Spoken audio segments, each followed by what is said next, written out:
today we'll be making an adorable poofy deco mesh wreath. What you will need, I have a 14-inch wreath ring, and this time I'm going to be using 21-inch deco mesh. You can also make this wreath with 10-inch deco mesh and also 6-inch deco mesh. I will link videos showing you how those different sizes look in the description box down below. Scissors and chenille stems. Alright, let's get started. Alright, so this fabric, this pattern is so adorable. It reminds me of a summer picnic. So, it's so precious. Alright, so I have cut my stems into thirds. I'm going to curl my mesh to a nice little point. I'm going to start at a cross ring just because it gives me a little more stability. And you can use a stem or you can just tie it in a knot. I do a little of both. I kind of tie it in a knot and then reinforce it with the stem.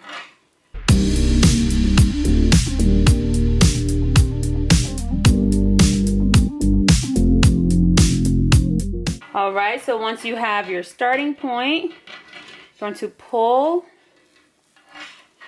to make a nice poof.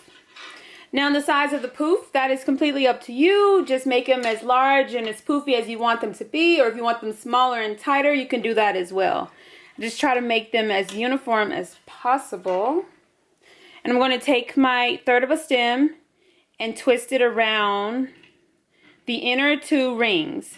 Now sometimes I use a fourth of a stem and I twist it around each single ring. You can do that as well. It's just personal preference.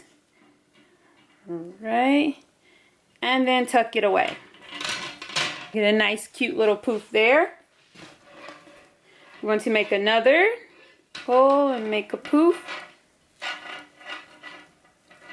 Take your stem and twist it around. And tuck it away. Just like that. So I usually go with 4 poofs in each section. Again, you can go with more poofs, fewer poofs. 4 seems to make a pretty decent sized wreath. If you want it larger and poofier, you can use a larger wreath ring and more mesh and larger poofs. Whatever you prefer. Just have fun with it and make it your own. Alright, I'm going to get 2 more poofs in place and show you what one section looks like.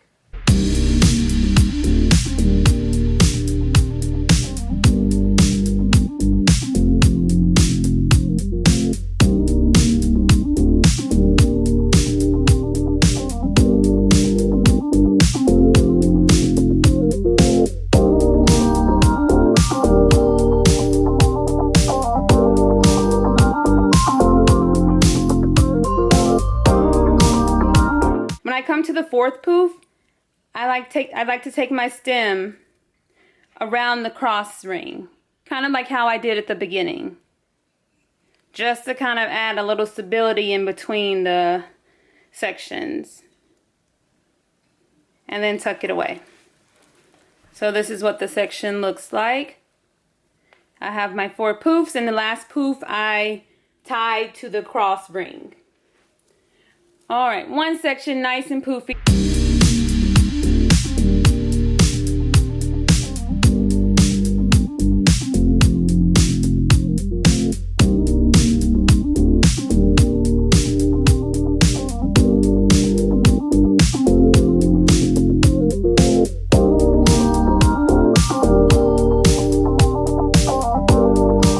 Alright, 2 sections, and once I have all of them in place, I kind of flare it out and fluff out the poofs.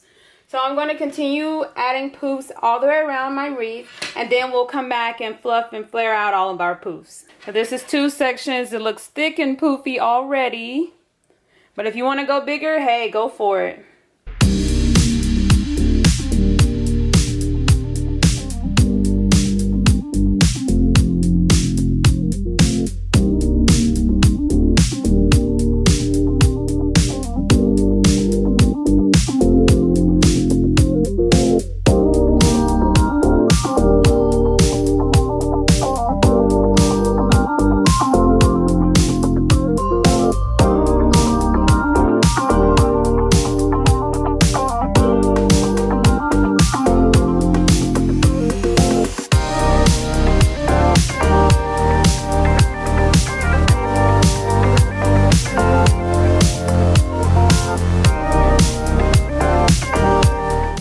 Alright, so once you have all of your mesh in place, just cut away the excess.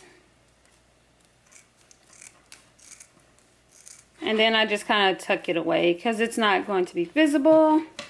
And I just kind of flare out and fluff out all of my poofs to make sure they're nice and poofy.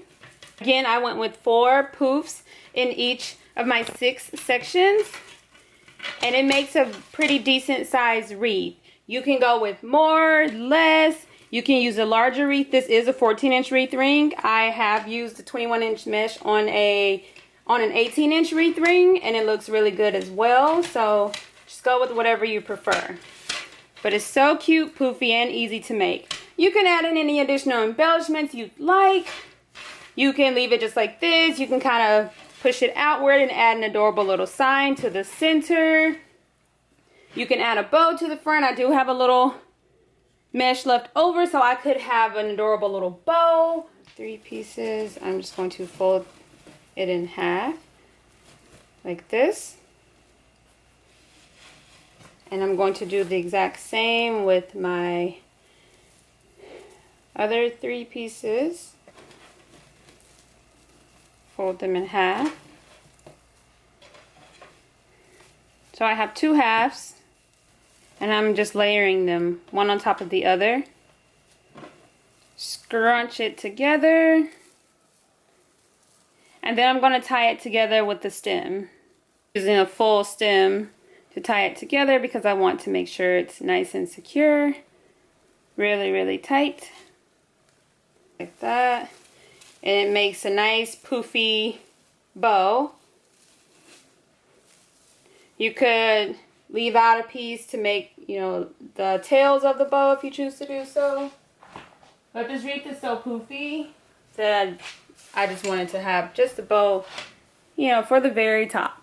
It doesn't even have to go on the wreath. If you want it like somewhere else for extra decor, you want your decor to kind of match, you can do so. But I have this stem where I can attach the bow, attach it to the top, bottom, the side, or somewhere completely different.